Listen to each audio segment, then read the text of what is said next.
Assalamualaikum warahmatullahi wabarakatuh.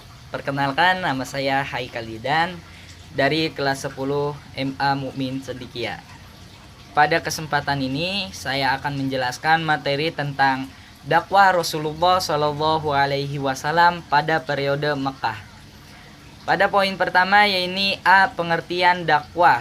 Secara terminologi, dakwah adalah kegiatan yang bersifat menyeru, mengajak, dan memanggil orang untuk beriman kepada Allah sesuai dengan garis akidah, syariat, dan akhlak Islam.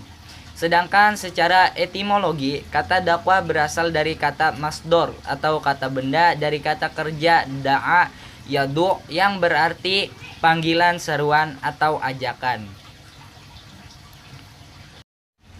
Lanjut poin yang kedua yaitu tujuan dakwah Rasulullah Shallallahu Alaihi Wasallam pada periode Mekah.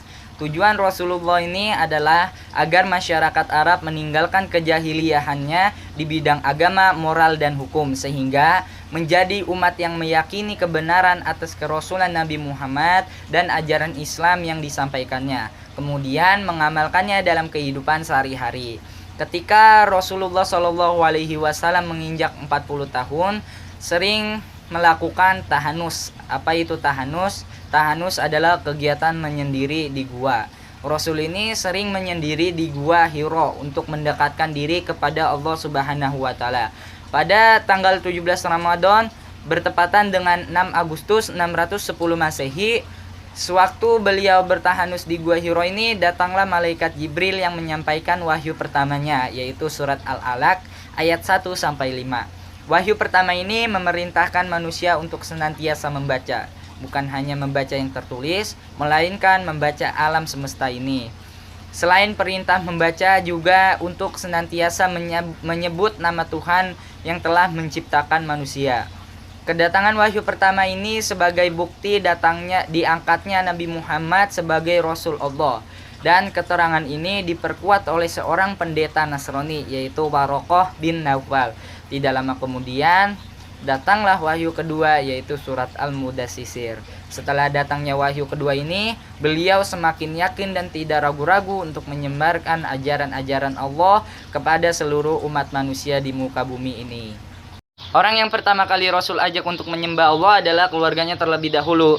Orang-orang yang pertama kali mengakui ajarannya adalah Siti Khadijah dan Ali bin Abi Thalib. Barulah setelah itu, secara diam-diam Nabi Muhammad mengajak teman dekatnya seperti Abu Bakar dan Utsman bin Affan. Selanjutnya, Nabi Muhammad mengajak anak keturunan Abdul Muthalib untuk memeluk agama Islam. Namun,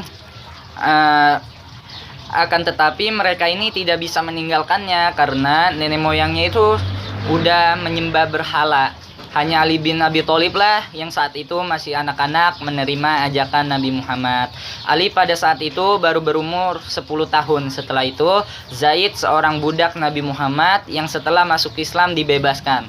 Namun dia tetap ikut bersama Nabi Muhammad. Pada awalnya, perjuangan dakwah Nabi Muhammad ini di Mekah dilakukan secara sembunyi-sembunyi, mengingat sejumlah penduduk Islam masih sedikit.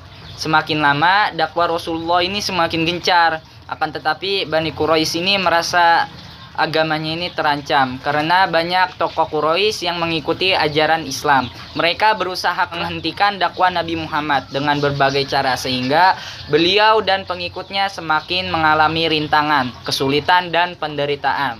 Para pemimpin Bani Quraisy ini menghalangi dakwah Nabi Muhammad dengan berbagai cara, antara lain sebagai pertama, mengejar dan menganiaya Nabi Muhammad beserta pengikutnya. Kedua ini, menyiksa dan menghilangkan nyawa para pengikut Nabi Muhammad. Ketiga, memboikot perdagangan dan pergaulan. Keempat, membujuk Nabi Muhammad dengan harta, takhta, dan wanita. Sekalipun tekanan dan rintangan semakin sering dilancarkan kaum Quraisy, namun dengan keteguhan iman, ketabahan hati, dan keluruhan budi Nabi Muhammad dan umat Islam tidak pernah goyah. Sehingga pada puncaknya orang Quraisy memutuskan untuk menghilangkan nyawa Nabi Muhammad dan menganiaya sahabat-sahabatnya. Untuk melindungi para pengikutnya, Nabi ini memerintahkan sebagian orang Islam berhijrah ke negeri lain. Kemudian mereka pun berhijrah ke Madinah. Cukup sekian materi yang saya sampaikan. Bila ada penyampaian yang salah mohon dimaklumi. Jangan lupa like, comment, share, and subscribe. Dadah. Tell me pretty lies, look me in the face, tell me that you love me, even if it's fake.